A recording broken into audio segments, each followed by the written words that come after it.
धन्यवाद मित्रों। East India company से संबंधित कुछ विचार जो शेष रह गए थे उन पर हम बात करेंगे। हमने बात किया था मुगल शासक फर्रुखयार के शासनकाल में जो कंपनी को सुविधाएं मिली 1717 में, उसे ऑर्म्स महोदय ने कंपनी का मैग्ना कार्टा कहा। और ऑर्म्स महोदय कौन थे? तो ऑर्म्स महोदय ब्रिटेन के इतिहासकार थे।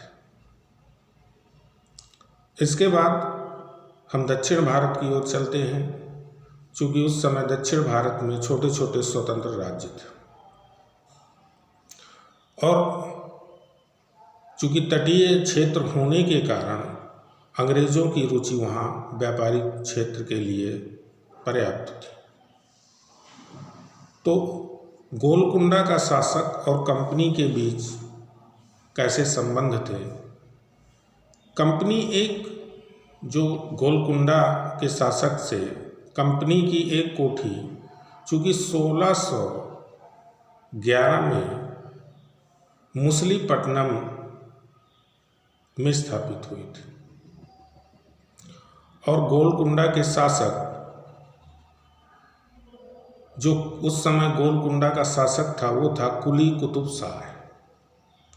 और कुली कुतुब शाह के एक आदेश से मुसलीपट्टनम में अंग्रेज़ों ने एक कोठी स्थापित किया था। कब? 1611 ईस्वी में। इसके बाद जब वहाँ कोठी स्थापित हो गई तो चूँकि उस समय उत्तर भारत में मुग़ल शासक थे और धीरे धीरे कहीं न कहीं मुग़ल शासन का पतन हो रहा था, और इस पतन में ईस्ट इंडिया कंपनी के लिए एक ऊर्जा का काम कर रहा था। इसलिए कंपनी ने अपने व्यापार को भारत में और मजबूती प्रदान करने के लिए अनेक जगहों पर अपने व्यापारिक प्रतिष्ठान स्थापित करने का प्रयास कर रही थी। इसी कड़ी में 1632 में गोलकुंडा के शासक अब्दुल्ला कुतुब शाह ने कंपनी के लिए एक फरमान जारी किया और वो फरमान गया था।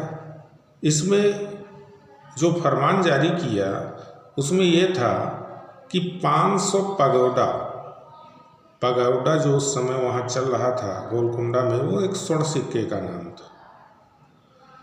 वार्षिक कर के बदले गोलकुंडा के सभी बंदरगाहों से, यानी 500 पगोडा स्वर्ण जो सिक्का था उसको आप गोलकुंडा के शासक को प्रदान करिए और जितने भी गोलकुंडा के अधीन बंदरगाह हैं उन सारे बंदरगाहों का उपयोग आप करते रहिए।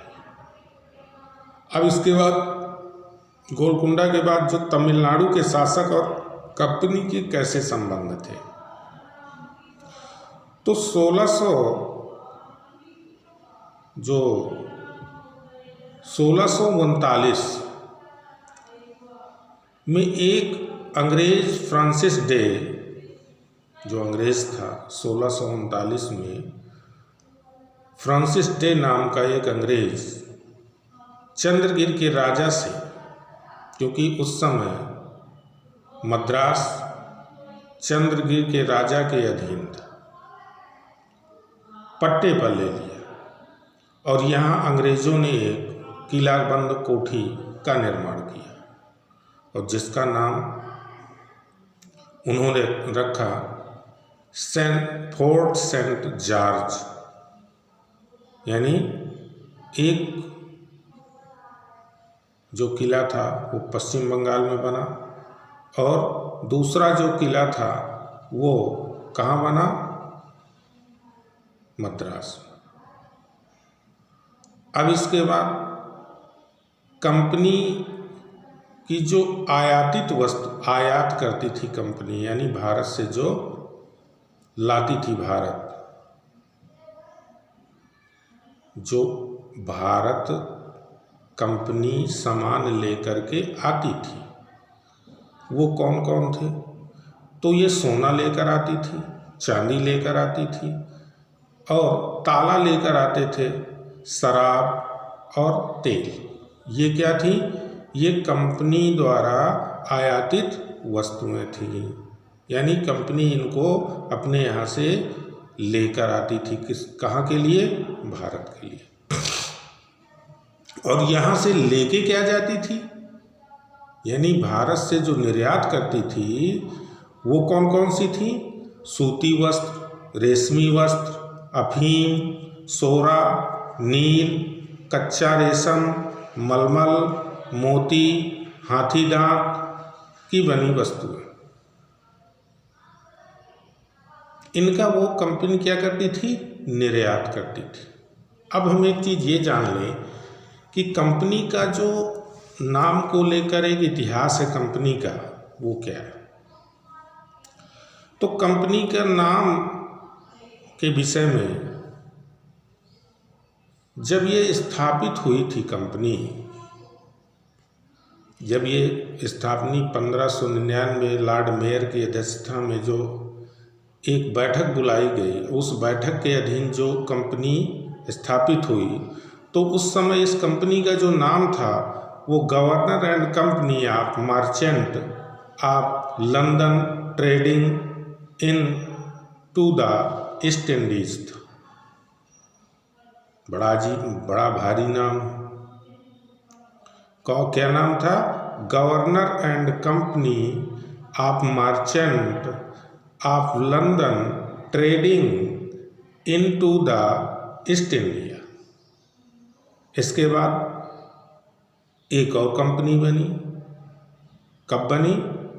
1688 में न्यू कंपनी नाम से बनी। फिर एक और कंपनी बनी, जनरल सोसाइटी, और English company trading in the east 1698। यानी new India company, general society और ईस्ट इंडिया कंपनी मिल करके क्या बन गई? English company trading in the east. ये कब बनी? 1698 में। इसके बाद the united company of merchant of London trading in to the east 1708 में इसका नाम बना। फिर इसके बाद जो कंपनी का, जिस नाम से सभी लोग कंपनी को जानते हैं, वो नाम कंपनी का 1599 में जो गठित हुई थी, उस कंपनी को अंत में 1833 में जिस नाम से जाना गया वो नाम था ईस्ट इंडिया कंपनी। यानी ईस्ट इंडिया कंपनी का नाम 1833 के अधिनियम आने के बाद से जाना गया। 1801 से और 1850, क्षमा करें, 1599 से लेकर के 1600 तक का जो समय था, कंपनी के जो संबंध थे मुगल शासकों और दक्षिण भारतीय शक्तियों के साथ, उन सब के विषय में हमने चर्चा किया। अब कंपनी से संबंधित जो अन्य विचार होंगे वो दूसरे वीडियो में बताए जाएंगे। तब तक के लिए धन्यवाद। आपसे एक विनम्र अनुरोध है कि वीडियो को ज़्यादा से ज़्यादा शेयर करें।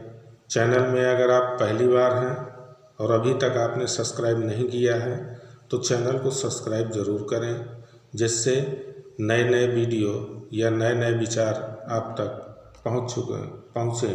धन्यवाद।